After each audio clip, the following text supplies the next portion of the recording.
Thank you, Irfan Saab, for such an inspiring speech. So, I always talk about the Mizan Bank journey, like starting from a small office of Parkway, the FTC building, to the top five banks in Pakistan and probably the biggest in terms of the market cap.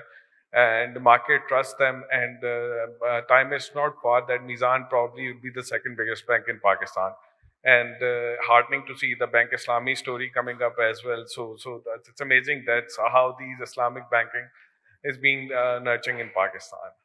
And now coming to my dear friend Dr. Amjad's conversation. So we have this discussion. So I'll try to give a bit of it's what he's portraying is quite factual and depressing situation, but I would like to show some ray of hope in that. In a way, if you look at the pyramid of the population in Pakistan, so 70% of the population is not representing this room. So we are minority. It's a different kind of a generation that is coming up, and the next 15, 20 years, this will be altogether a different Pakistan. And the world is changing, and this country is changing because massively because of the kind of age, population by age. So it's we need to realize that, we need to internalize that soon, that things are moving up. And in terms of education, health, and other indicators, where in terms of percentage of GDP, we are doing miserably bad. But that's the government spend. I mean, we have to internalize what are the private spend in that. Education is largely becoming private in Pakistan. A lower middle class even is going to a private school. So we have private school fee from somewhere like 3,000 rupees per month to 60,000 rupee per month. And I'm not talking about the American schools and all that. These are the schools where lower middle class to upper middle class kids go. And that's how it is. In health is similar. And now the use of the technology to impart that education, the impact of 1 year education at the secondary level has this much of the GDP that can be imparted through private sector led solution, where technology is used and education can use to the masses level. And I see this is happening. Then the university graduates, that's 1/8 or something. But many of our university graduates are half cooked. So those boot camp private solutions are coming up. And those private solutions would lead into that. And if this country has something to do, this will do without the government. Anything where the government has involved, the things have moved back. In agriculture, he showed the example of cotton. Again, it's an intervention of but there is a silent success story in this country of a maize. I mean, maize has become bigger than the cotton in the past 20 years, and we never talk about that. This private sector-led solution where there is no involvement in government. So we need to have a similar solution in education, health, and all that. And when we talk about the exports to GDP ratio, of course, exports of goods to GDP is Pakistan is comparable to those African countries or world-led countries. I mean, but if we think about the services, that's where the future is.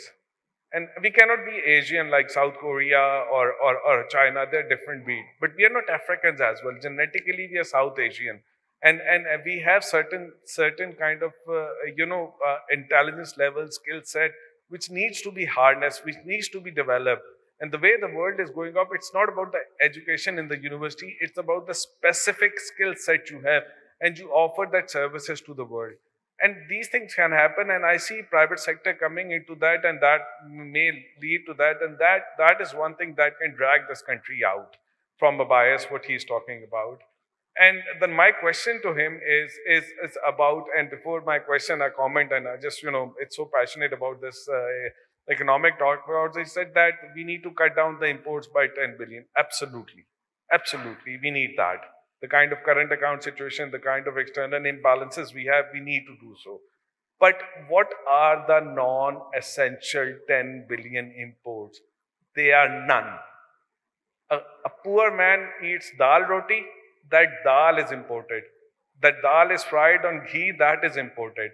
You drive the car, which is locally manufactured, 85% of that car is imported. The fuel you put in, majority of that imported. The air conditioning, lighting in this room, that fuel is majority is imported. This bottle, this is made in Pakistan, the resin put in it is imported. This paper we cannot make without the raw material which we import. So we cannot speak, it's very easy to say that to cut 10 billion non-essential imports. Where are those non-essential imports? I don't see any. We have to cut across the board. We have to cut across the board 25, 30% of consumption, whatever we are doing. That is the reality. And those are then, and now my question is how can we move and how can we cut those imports? Thank you, Ali. Yeah, I think agree with you. You see, imports, when you don't have the dollars, you see, we don't have an option. Look at where Sri Lanka is today. They have run out of dollars, so they cannot import oil. So basically, they are running through 8 hours of load shedding on a daily basis. I was reading a report that there used to be 20,000 buses running in Colombo. Now there are 5,000 because there's no oil. Because of transportation problems, there is a food shortage, there's a medicine shortage and everything else shortage. The currency has devalued by 1/3 in the last few weeks, and people are out on the street. So if you do not manage your current account deficits in time, and you do not manage your budget deficits in time, you go towards that scenarios. So we need to cut. We simply do not have the dollars to import about $50 billion every year. What do we cut? I think everything. And basically, some things we can specially cut. For example, autos, I think you also mentioned, we are importing a lot of autos. But something is done by pricing. If you impose some regulatory duties, people will, or increase the price for oil, for example, people will start maybe becoming more careful how much they drive. So it has to be cut one way or the other. Across the board, I agree. Across the board, it can be. Oil, we import about $20 billion of oil. We need to cut maybe $2-3 billion out of that as well. How do you do that? You increase the price of oil. That's one simple way. People will start using less. So we are at a stage where there's no other option left. In terms of education, हमारी जो education की गाड़ी है, वो 4 पहियों के बजाय 1 पहिए पे चल रही है. वो आपने उस पहिए की बात की, उस टायर की बात की जो प्राइवेट सेक्टर है. 25% बच्चे प्राइवेट सेक्टर में जा रहे हैं. रफली 50% बच्चे स्कूल जा ही नहीं रहे. तो 2 टायर्स तो वैसे ही आपके फ्लैट हैं.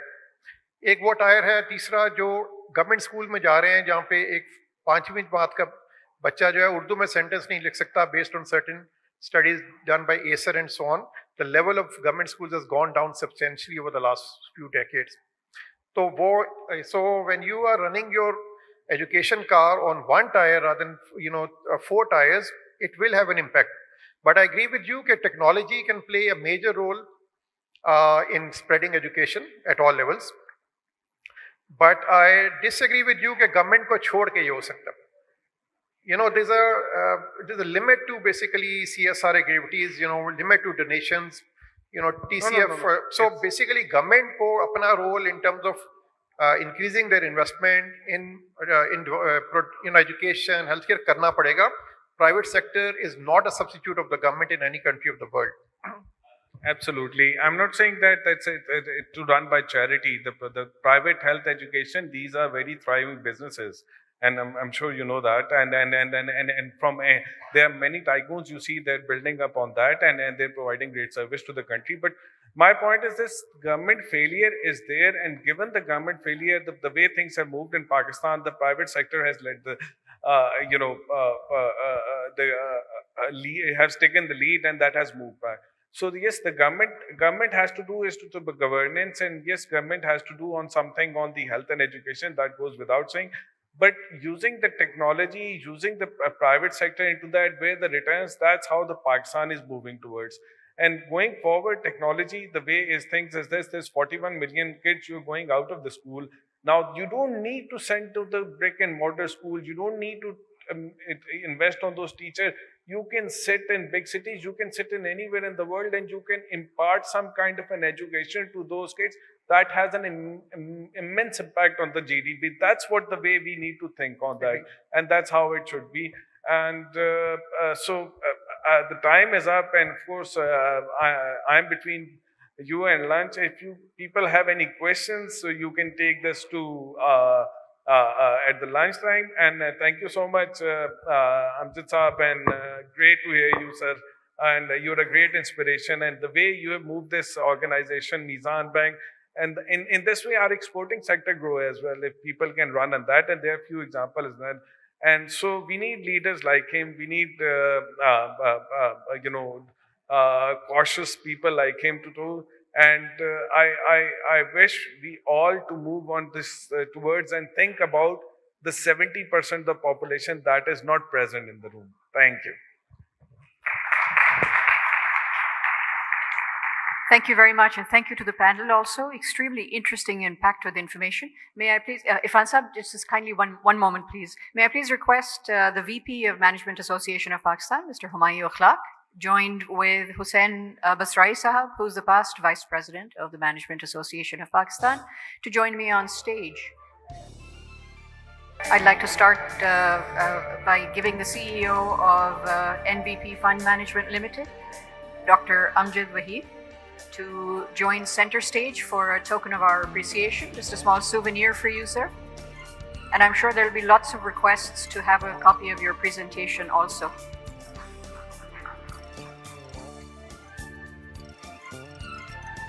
Next, may I request the President and CEO of Mizan Bank Limited, Irfan Siddiqui Sahab, to accept a token of our gratitude, and thank you for taking the time to share a very pertinent topic with us. And of course, our moderator, Head of Research at Business Recorder, Ali Khizar Aslam. We've already given you a token of thanks, but we keep seeing you on stage, so thank you very much. At least can we give him a big round of applause? A group photograph, if gentlemen, you can just line up